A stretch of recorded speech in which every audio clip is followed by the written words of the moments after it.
Un intervento pianificato e calibrato su un contesto urbanistico e sociale tra i più complessi della capitale ha interessato il quadrante Laurentino 38, dove contingenti della forza pubblica sotto la regia della questura della capitale hanno dato esecuzione ad un'operazione di sgombero finalizzata al ripristino della legalità ed alla restituzione degli spazi alla loro vocazione originaria.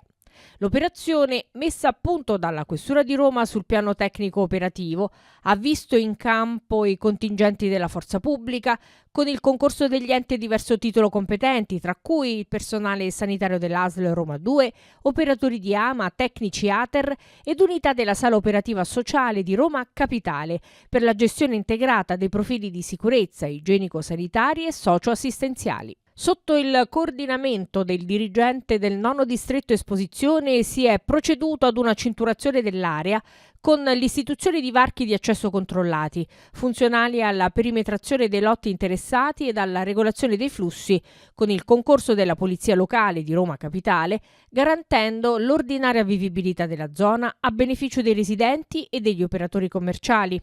Immediatamente dopo l'accesso allo stabile delle forze dell'ordine, i tecnici ATER hanno iniziato una serrata attività di bonifica dei luoghi, attraverso l'abbattimento materiale delle componenti di muratura, così da rendere inagibile il sito in vista degli ulteriori processi di riqualificazione che saranno pianificati da parte dell'ente. Quindi l'intero perimetro è stato messo in sicurezza con dispositivi di allarme anti-intrusione. Ad Acea ed a Reti è stata affidata invece la messa in sicurezza degli impianti deputati all'erogazione dei servizi essenziali idrici ed elettrici.